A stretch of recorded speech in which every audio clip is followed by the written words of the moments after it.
پاکستان 1952 سے ان ممالک کی فہرست میں شامل تھا جو ایٹمی ٹیکنالوجی کے حصول میں اپنے طور پہ وہ کوشاں تھے، اور ان کی یہ خواہش نظر آتی تھی کہ ان کا ملک یعنی کہ پاکستان ایک ایٹمی قوت بنے۔ ذوالفقار علی بھٹو نے 1965 میں جب وہ وزیر خارجہ تھے تو انہوں نے کہا تھا کہ اگر بھارت نے ایٹم بم بنایا تو چاہے ہمیں گھاس اور پتے کھانا پڑیں یا ہم بھوکے رہیں، لیکن ہم بھی ایٹم بم بنا کر رہیں گے، کیونکہ ہمارے پاس اس کا کوئی متبادل تو ہوگا۔ ایٹم بم کا جواب ایٹم بم ہی ہو سکتا ہے۔ یہ تھے ذوالفقار علی بھٹو کے خیالات 1965 میں۔ 18 مئی 1974 کو بھارت نے پہلا ایٹمی دھماکہ کیا۔ پاکستان کے عوام کی اکثریت پر اس کے بہت زیادہ اثرات مرتب ہوئے۔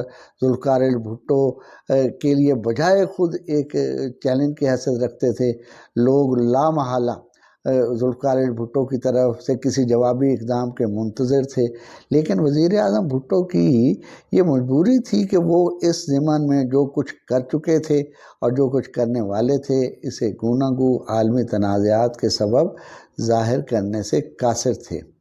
پھر بھی انہوں نے اپنی بیشتر تقاریر اور بیانات کے ذریعے نہ صرف اندرون ملک عوام کا مورال بلند رکھا، بلکہ کوثر نیازی کو بلا کر کہا، جو اس وقت اطلاعات نشریات تھے، کہ پاکستانی عوام کو حوصلے میں رکھیں اور ان کا مورال نیچے نہیں جانے دیں۔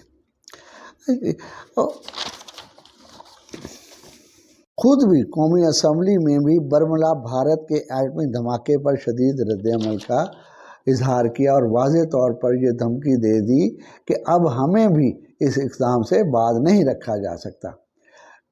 کوثر نیازی کو انہوں نے عالمی سطح پر بھارت کے خلاف پروپیگنڈا سائنٹیفک بنیادوں پر چلانے کی ہدایت کی، اور خود نہایت خاموشی کے ساتھ اس مذاکراتی مہم میں لگے رہے جو انہوں نے فرانس کی SGN نامی فرم کے ساتھ 1973 میں شروع کی تھی، جس کے تحت یہ فرم پاکستان کو ری پروسیسنگ پلانٹ کی فراہم کی شرائط طے کر رہی تھی۔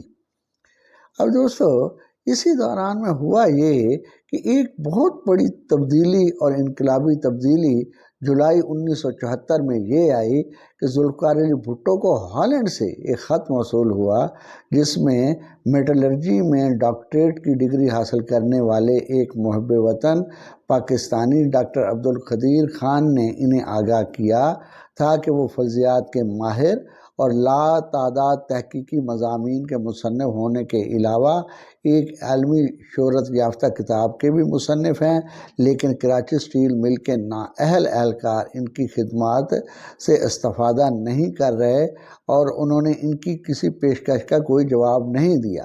یعنی کہ ڈاکٹر قدیر اسٹیل مل کے لیے اپنی خدمات جو ہے نا وہ پیش کر رہے تھے، اور جولائی میں انہوں نے خط لکھا جس کا سنگ بنیاد اسٹیل مل کا 1973 دسمبر میں ذوالفقار علی بھٹو نے رکھا تھا۔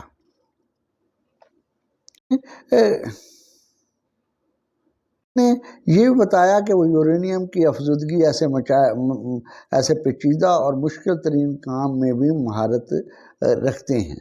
ڈاکٹر قدیر نے لکھا تھا کہ وہ اسٹیل مل کے لیے بے حد مفید خدمات سر انجام دے سکتے ہیں، لیکن اس سلسلے میں ان کی پیشکشوں کا کوئی جواب نہیں دیا جا رہا۔ اس خط نے ذوالفقار علی بھٹو کے ذہن میں طوفان برپا کر دیا، اور ان کی تیز نگاہوں نے تمام باتوں کو نظر انداز کرتے ہوئے ڈاکٹر قدیر کی یورینیم کی افزودگی میں مہارت کو بھانپ لیا۔ انہوں نے خفیہ ذرائع سے ڈاکٹر قدیر کو اطلاع بھجوائی کہ وہ چھٹی لے کر پاکستان آئیں اور ان سے ملاقات کریں۔ انہوں نے ذوالفقار علی بھٹو نے ڈاکٹر قدیر کے بارے میں بھی تحقیقات کرائیں اور ان کے بارے میں معلومات حاصل کریں اپنے سیکرٹ سروس کے ذریعے سے۔ ذوالفقار علی بھٹو نے ڈاکٹر قدیر کو یہ ہدایات بھجوائیں کہ جب وہ تھے ادھر ہالینڈ میں تھے، کہ آپ بہت نارمل طریقے سے، کہ کسی کو شک بھی نہ ہو، اور آپ پاکستان آئیں اور مجھ سے ملیں۔ دسمبر 1974 میں ڈاکٹر قدیر خان اپنی بیگم اور بچیوں کے ساتھ کراچی پہنچے۔ بھٹو صاحب نے فوراً انہیں اسلام آباد بلوایا اور کہا کہ کون سی اسٹیل مل ہے، ایٹم بم بنا۔ بھٹو صاحب اس وقت منیر احمد خان پر بھی بے اعتماد کرتے تھے۔ انہوں نے منیر احمد خان سے انہیں بلوایا اور کہا کہ آپ جو ہیں نا یہ ایٹمی ٹیکنالوجی کے اوپر یا ایٹم بم بنانے کے اوپر آپ کام شروع کریں، کرنے کی خواہش ظاہر کی۔ ڈاکٹر قدیر منیر خان سے ملے اور انہیں صحیح طریقے پر نیوکلیر ٹیکنالوجی حصول کے جدید ترین نظام سے آگاہ کر کے ڈاکٹر قدیر کراچی واپس چلے گئے، کیونکہ وہ ایک نارمل طریقے سے آئے تھے اور انہوں نے وہاں پہ پورا پروسیجر اڈاپٹ کرنا تھا کہ کس طریقے سے نوکری چھوڑنی ہے اور پھر پاکستان آنا ہے۔ انہوں نے منیر احمد خان کو کہ آپ میری غیر موجودگی میں نا یہ کام کریں۔ اچھا جناب، اب ہوا یہ کہ دسمبر 1975 کے اندر ڈاکٹر قدیر پھر پاکستان آئے تو دیکھا دیکھوں کیا کام ہو رہا ہے۔ کراچی ایئرپورٹ پہ جب وہ اترے تو دوستو ان کے پاس صرف 3 صندوق تھے جن میں ان کی یادداشتوں پر مبنی نوٹس کے سوا کچھ بھی نہیں تھا۔ یعنی کہ انہوں نے سال بیٹھے نہیں، وہ بلکہ بہت بڑا مقصد جو انہوں نے اچیو کرنا تھا اس کے اوپر وہ کام کر رہے تھے اور خفیہ خفیہ وہ نوٹس تیار کر رہے تھے جو ایٹم بم بنانے میں مددگار ہونے تھے۔ وزیر اعظم بھٹو نے انہیں اسلام آباد آنے کی دعوت دی۔ اس اسلام آباد پہنچے تو انہوں نے دیکھا کہ منیر احمد خان نے کیا کام کیا ہے۔ ڈاکٹر قدیر کو وہ تمام کام دکھائیں جو 1 سال کے دوران کی ہدایت کے تحت ہوا ہے اور اس کام کی رفتار پر ان کو منیر احمد خان آگاہ کرے۔ ڈاکٹر قدیر کام کی کو دیکھا بھائی یہ کام ہوا، انہوں نے کہا جہاں سے شروع کر کے گیا تھا وہیں تھا۔ ڈاکٹر منیر کو تو اتنا زیادہ پتہ نہیں تھا، تو انہوں نے کہا کہ یہ تو شروعات ہی ہیں نا، جیسے میں جہاں پہ پروجیکٹ شروع کر گیا تھا وہیں ہیں۔ انہوں نے دل برداشتہ ہو گیا، انہوں نے کہا میں کام ہی نہیں کرتا، میں تو واپس جا رہا ہوں۔ اور وہی بیوروکریسی کا چکر کے پہلے جی فلاں سے سائن کریں، خواجہ صاحب سے سائن کریں، خواجہ صاحب کہتے تھے آپ چودھری صاحب کے پاس جائیں، ادھر پتہ چلا جی چودھری صاحب تو چھٹی پہ ہیں۔ وہ یہ بیوروکریسی کا چکر ہوا نا، تو ڈاکٹر قدیر مایوس ہو کے انہوں نے کہا میں تو واپس جاتا ہوں۔ ڈاکٹر قدیر کو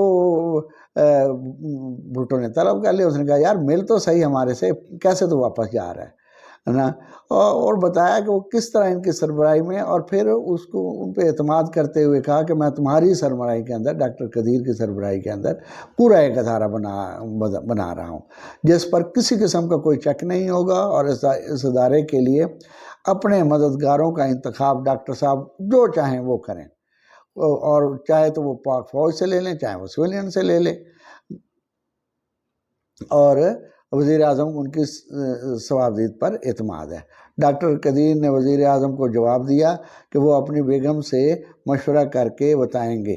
مسٹر بھٹو نے انہیں مشفقانہ انداز میں حکم دیا کہ 1 گھنٹہ تک اپنی بیگم سے مشورہ کر کے انہیں اپنے فیصلے سے آگاہ کر دیں۔ ٹھیک 1 گھنٹہ بعد ڈاکٹر قدیر نے فون پر وزیر اعظم کو اطلاع دی کہ وہ ہالینڈ واپس نہیں جا رہے بلکہ پاکستان میں رہ کر یورینیم کی افزودگی کا پلان لگائیں گے، یعنی کہ ایٹم بم کا پلان لگائیں گے۔ تو کوثر نیازی جو وہیں موجود تھے انہوں نے کہا کہ میں نے دیکھا کہ ایسے دمک اٹھا ذوالفقار علی بھٹو کا چہرہ جو ہے، تو انہوں نے وہ کھڑے ہوئے، انہوں نے میز پہ مکہ مارا اور کہا Now I will see the Hindu bastards۔ تو وہ کہتے ہیں بھٹو بہت زیادہ خوش ہوئے۔ اس طریقے سے میرے دوستو یہ ہمارا جو ہے نا یہ کام شروع ہوا۔ سنی آپ نے کہانی پاکستانی ایٹم بم کی؟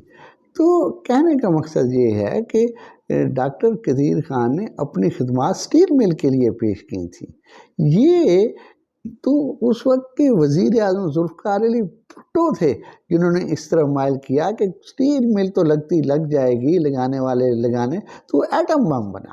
اور پھر دیکھیں آج پاکستان خدا کا شکر ایٹمی قوت ہے، اور پاکستان صرف ایٹمی قوت نہیں، دنیا کی 6ٹھی یا 7ویں بڑی قوت ہے فوجی لحاظ سے۔